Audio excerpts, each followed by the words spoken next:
B with me, Miss Ashley, or Teacher Ashley. We are still on A Little Monkey Business. We are on chapter 7 already. Some school words. I wore my brand new things back to room 9. They looked very beautiful on me. Except my new my new pink high tops were too big. And my feet were very sliding around in there. Before I sat down, I looked at Lucille's red chair. Then I tapped on her. "I'm sorry, Lucille," I said, "but red is my favorite color, and so I would like that chair of yours, I think." Lucille looked very upset at me. "But red is my favorite color too, Junie B." I patted her. "I know, Lucille," I said nicely, "but you still must give it to me. It's the rules." So she did. "Now I'm the winner for sure, aren't I?" she asked. I made my shoulders go up and down. "I don't know, Lucille," I said. "Aunt Grace said she might have some cash in her purse." After that, Mrs. passed out construction paper, and we cut out autumn leaves for our bulletin board. Autumn is the school word for fall. We sprinkled our leaves with shiny glitter. Also, I sprinkled glitter in my hair, and I pasted some on my eyebrows. Then Mrs. confiscated my shiny glitter jar. Confiscate is the school word for yanked it right out of my hand. Just then, Mrs. Gutzman knocked on our door, and she came into the room with our milk and cookies. "Hooray! Hooray for Mrs. Gutzman!" I shouted at her. "Guess what, Mrs. Gutzman? I get 3 snacks today. See, I have 3 snack tickets." Mrs. walked over to my chair. She stared down at me. "How did you get 2 extra tickets, Junie B?" she asked. "Did you find them on the playground?" Then she took my 2 extra tickets away, and she held them way high in the air. "Did anyone lose their snack tickets today?" she said to the class. "No," I hollered. "Those are my tickets. Lucille and Grace gave them to me." She raised her eyebrows. "Lucille, did you give Junie B your snack ticket today?" she asked. "Yes," said Lucille. "That's because she made me." "No, I did not, you dumb Lucille," I said. "I did not make you." Mrs. said, "Be quiet," to me. She folded her arms. "Grace, did you give your snack ticket to Junie B too?" Then that Grace started to cry. Yeah, because she thought she was in trouble. Mrs. tapped her foot. "Please come get your snack ticket, Grace," she said. And so then that Grace walked to my table in just her socks. And Mrs. made squinty eyes at her feet. "Where are your shoes, Grace?" she asked. That's when big, fat baby Grace started crying very harder, and she pointed at her shoes. Mrs. peeped under my table. "Junie B. Jones," she hollered, "why are you wearing Grace's shoes?" Mrs. sounded dangerous. "Because?" I said, kind of scared. "Because why?" said Mrs. "Because it's the rules," I explained. Then Mrs. bended down very close to my ear. "What rules?" "The rules for who gets to be the first one to see my baby brother," I said. Mrs. rolled her eyes way back in her head. "Put your own shoes back on and come with me, young lady," she said. Then me and her walked into the hall together.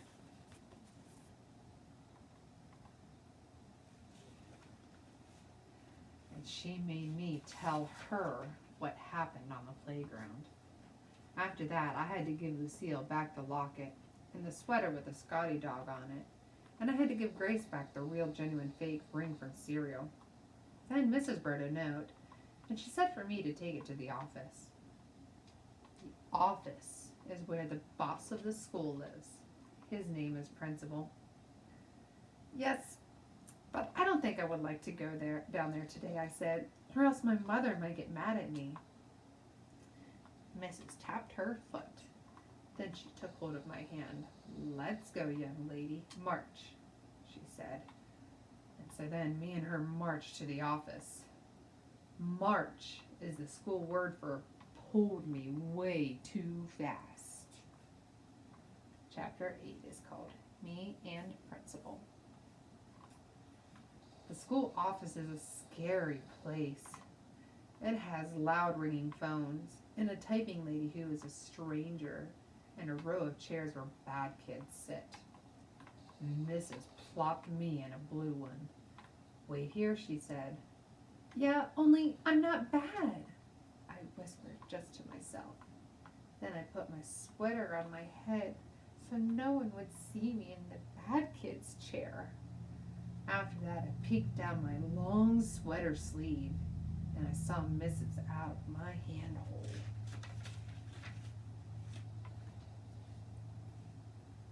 She was knocking on Principal's door. Then she went in there. And my heart felt very pumpy because she was tattletaling on me, I think. After a while, she came out again. Principal came with her. Principal was a baldy head, which looks like rubber. Also, he has big hands and heavy shoes and a suit made out of black. Could I see you in my office for a minute, Junie B? He said. And so then I had to go in there all by myself.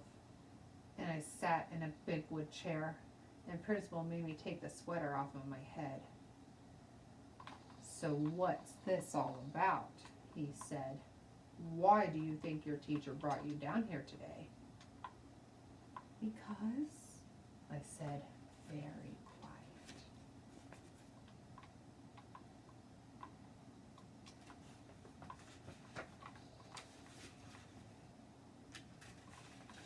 Because why? Said Principal. Because that Grace shot off her big fat mouth, I explained. Then Principal folded his arms, and he said for me to start at the beginning.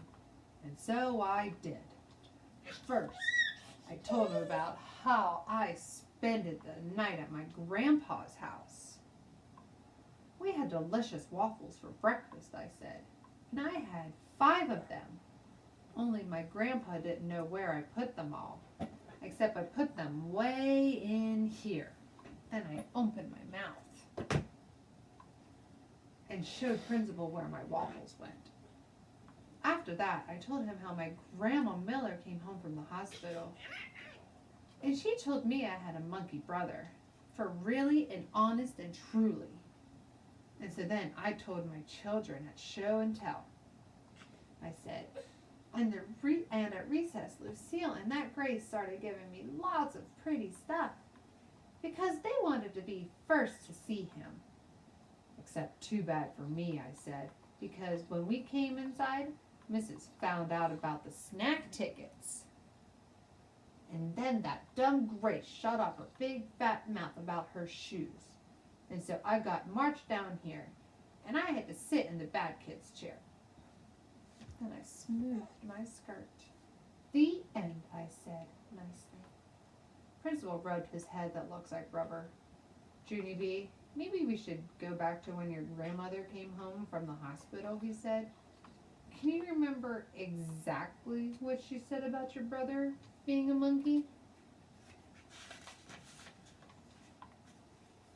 I scrunched my eyes real tight to remember. Yes, I said, Grandma Miller said he was the cutest little monkey she ever saw. And Principal closed his eyes. Ah, he said kind of quiet.